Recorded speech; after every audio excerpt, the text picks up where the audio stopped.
Hi everybody, welcome to our channel Telugu Info Media. Pakistan ఒకప్పుడు మన దేశంలోని భూభాగమే. మరి ప్రపంచంలోనే అత్యంత అందమైన మరియు మోస్ట్ మిస్టీరియస్ పీపుల్గా పాకిస్తాన్లోని కలాష్ వ్యాలీకి చెందిన ప్రజలను అభివర్ణిస్తారు.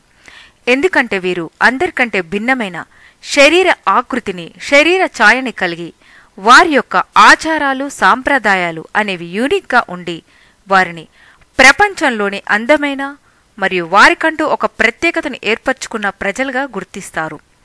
ఇక వీరి గురించి చాలామంది రైటర్సు, స్కాలర్సు, ఆంథ్రోపాలజిస్టులు అనేక మంది వీరిని ఇండో ఆర్యన్ దాడికి చెందినవారని, కొద్దిమంది అలెగ్జాండర్ యొక్క డిసెండెంట్స్గా చెప్పబడ్డారు.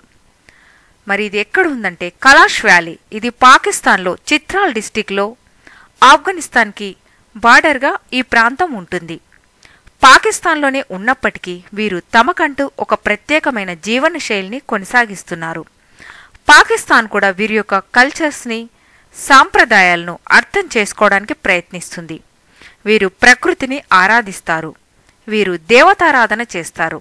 అయితే కొందరు వీరిని యాన్షియంట్ గ్రీస్గా అభివర్ణించడం జరుగుతుంది. కానీ వీరు ఇండో ఆర్యన్ ట్రెడిషన్స్కి చాలా దగ్గరగా ఉంటారు.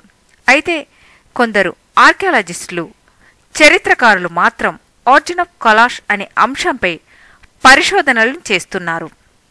ఇక్కడ రీసెర్చ్ చేయడానికి వచ్చిన గ్రీక్ వాలంటీర్సు వీరిని Kalash are the cultural heroes అని చెప్పబడ్డారు.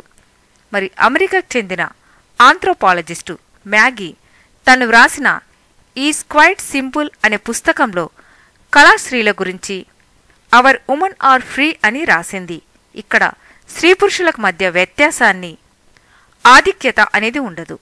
అయితే ఇక్కడ స్త్రీలు ఋతుక్రమ సమయంలో బాష్లేని అనే విలేజ్కి సంబంధించిన ఒక భవనంలో ఉంచబడతారు. తిరుగు వారికి ప్యూరిటీ వచ్చిన తర్వాత తిరిగి ఇంటికి పంపించడం అనేది జరుగుతుంది. ఇక్కడ స్త్రీలు భర్తతో కనుక విభేదాలు వస్తే విడిపోయి మరొకరిని, నచ్చిన వారిని వివాహం చేసుకునే స్వాతంత్రం కూడా ఉంది. మరి ఇక్కడ వీరి యొక్క వస్త్రధారణ అనేది వీరికి మరింత అందాన్ని ఇచ్చేదిగాను, ప్రకృతికి వారు ఎంత దగ్గరగా ఉన్నారు అనే విషయం కూడా తెలుస్తుంది. అయితే 18వ శతాబ్దంలో బలవంతంగా వీరిని ఇస్లాం మతంలోనికి మార్చడానికి ప్రయత్నించగా వారి యొక్క సాంప్రదాయాలపై ఎంతో మక్కువ ఉన్న 70 మంది యువతీ యువకులు షిషి నదిలో దూకి ప్రాణత్యాగం చేశారు. 18, 19 శతాబ్దంలో కొంతమంది ఇస్లాంలోకి కన్వర్ట్ అయినప్పటికీ వారు ఇప్పటికీ వారి యొక్క సాంప్రదాయాలనే కొనసాగిస్తూ వస్తున్నారు. కానీ 1970లో ప్రధానమంత్రి ఈ కలాష్ వ్యాలీని సందర్శించి వారి యొక్క సంస్కృతి, సాంప్రదాయాలను భంగం కలిగించకుండా చూస్తామని వారికి వాగ్దానం చేశాడు. ఇక్కడ ప్రజల యొక్క ఆచారాలు, శరీర ఆకృతి ప్రపంచంలో మరెక్కడా లేదు. అందుకే వీరిని ప్రపంచపు హెరిటేజ్ సైట్స్గా చేర్చాలని అనేక మంది విజ్ఞాన, వైజ్ఞానికవేత్తలు పాకిస్తాన్కు విజ్ఞప్తి చేస్తున్నారు. కానీ పాకిస్తాన్ ప్రభుత్వం మాత్రం ఈ విషయంపై చొరవ తీసుకోవడం లేదు. వీరు సంవత్సరం పొడవునా పండగలను, ఉత్సవాలను ఆనందంగా జరుపుకుంటూ ఉంటారు.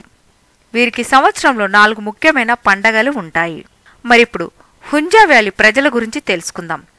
ఇది కూడా పాకిస్తాన్లో ఉంది. ఆ ప్రాంతాన్ని చూస్తే ఒక భూతల స్వర్గంలా అనిపిస్తుంది. ఇక్కడ ప్రజలే కాదు, ఆ ప్రాంతం కూడా ఎంతో ఆహ్లాదకరంగా, ఇక్కడి ప్రాంతాన్ని చూస్తే మనం భూమి మీదే ఉన్నామా అనిపిస్తుంది. మంచు కొండలు, పచ్చటి ప్రకృతి, లోయలు, చాలా అందమైన ప్రాంతం. మనం కథలలో, పురాణాల్లో గంధర్వులు, ఊర్వశుల గురించి వర్ణిస్తూ ఉంటారు. కానీ వీరిని చూస్తే అది నిజమేనేమో అన్నట్టుగా ఉంటారు. నిత్య యవ్వనంతో ఉండి వారి ఆయుష్ అనేది దాదాపు 145 సంవత్సరాల వరకు కూడా కొంతమంది జీవించి ఉన్నారంట.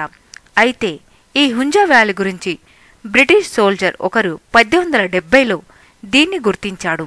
ఇది 8000 అడుగుల ఎత్తులో, చుట్టూ కొండలతో, పర్వతాలతో చాలా అందంగా ఉంటుంది. అక్కడ పెరిగే పండ్ల తోటలు, చెట్లు కూడా అక్కడ కొండల నుండి జాలువారి వచ్చే నీటితో పెరుగుతాయి. అక్కడ ఒక ప్యాలెస్ కూడా ఉంది. జాన్ పీక్ అనే రైటర్ హుంజా వ్యాలీ గురించి Hunza last Kingdom of the Himalaya అని వ్రాశారు. ఇప్పటికీ అక్కడ హుంజా వ్యాలీలో చాలా మంది ప్రస్తుత ఆధునిక విషయాలపై ఎలాంటి అవగాహన లేదు. కాని కొంతమంది నిజానికి 100కు పైగా జీవించి ఉన్నారని అనడానికి సరి అయిన ఆధారాలు ఏమీ లేవు.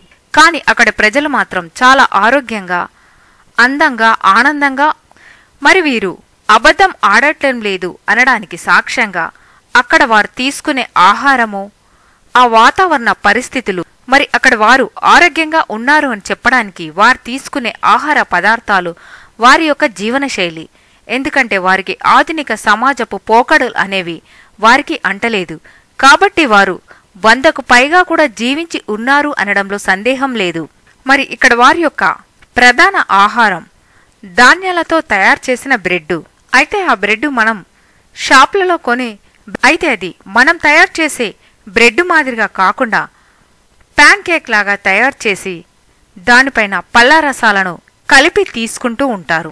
డ్రై ఫ్రూట్స్ మొదలైన వాటిని కూడా వారు ఆహారంలో భాగంగా తీసుకుంటూ ఉంటారు. అందుకే వారు అంత అందంగా, ఆనందంగా, ఆరోగ్యంగా ఉన్నారు.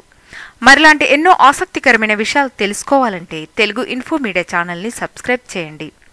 ఫ్రెండ్స్, మీకు గనక ఈ వీడియో నచ్చితే తప్పకుండా లైక్ చేయండి, షేర్ చేయండి, సబ్స్క్రైబ్ చేయడం మర్చిపోవద్దు. Thanks for watching.